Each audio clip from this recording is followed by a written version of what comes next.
నా బిడ్డ ఇంటికి రాకూడదంటే మాకు హయ్యర్ డిపార్ట్మెంట్, హయ్యర్ అథారిటీ వాడు ఫోన్ చేశారు, మీరు ఎవరిని స్టాప్ చేయొద్దండి, బయట నుంచి ఎవరైనా వస్తే వాళ్ళని స్టాప్ చేయండి అన్నారు.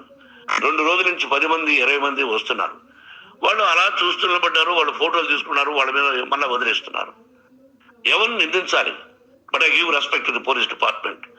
వాళ్ళకి ఎవరు ఏ అధికారి ఫోన్ చేశాడు, ఆ అధికారికి ఏ పొలిటీషియన్ చేశాడు, అది వాళ్ళకే వదిలేస్తున్నా.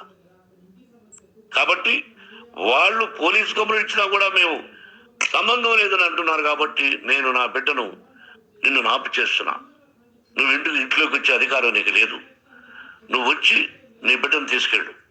సంతోషం, నువ్వు రాలేదు, నీ బిడ్డను జాగ్రత్తగానే చూసుకుంటావు. Take care your daughter, that's all. మీ అమ్మ హాస్పిటల్లో అడ్మిట్ అయింది. రేపో ఎల్లుండో మీ అమ్మను పిలిపించి బాగైన తర్వాత ఇదిగో నువ్వు నీ కొడుకు బిడ్డను తీసుకెళ్ళి వాడికి అప్పచెప్పని చెప్తాను పోలీసు వాళ్ళ ఆధ్వర్యంలో. ఇది 100% జర్నలిస్టు సోదరులారా, పులి స్టాప్ పెట్టండి. మీకు కుటుంబాలు ఉన్నాయి, మీ యజమానులకు కుటుంబాలు ఉన్నాయి. మీ కుటుంబాల విషయాలు, మీ యజమానుల కుటుంబాల విషయాలు మేము ఎవరు జోక్యం కలుగు చేసుకోరా. మేము నటీనటులం. మాది తప్పుంటే నటుడుగా నన్ను ఫెయిల్యూర్ అని రాయండి, నా నటన బాగలేకపోతే రాయండి. బట్ ఇంటి లోపల సందులో నుంచి చూస్తూ తప్పు చేస్తున్నామని ఉన్నది లేనిది ఉన్నట్టు రాయకండి. మీకు నా హృదయపూర్వక నమస్కారాలు. ఇన్ని రోజులు హృదయపూర్వకంగా ఎంకరేజ్మెంట్ చేశారు. ఆ ఎంకరేజ్మెంట్కు నమస్కారం చేసుకుంటూ I love you all, I love you police department. మీరు న్యాయంగా ధర్మంగా నడుచుకోండి, ఎవరికి తొత్తుల్లాగా ఉండద్దండి అని మనవి చేసుకుంటూ నేను సెలవు తీసుకుంటాను. Thank you very much for all the journalist. ఇక్కడ పులి స్టాప్ పెట్టండి, పులి స్టాప్ పెట్టండి. Thank you very much.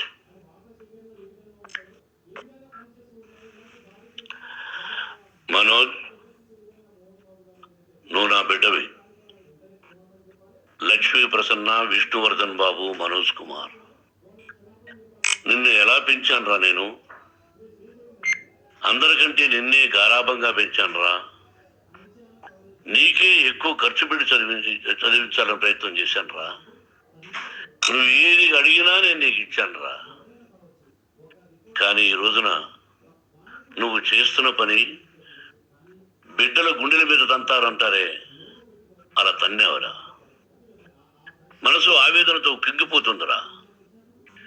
నేను మీ అమ్మ ఏడ్చుకుంటున్నావురా.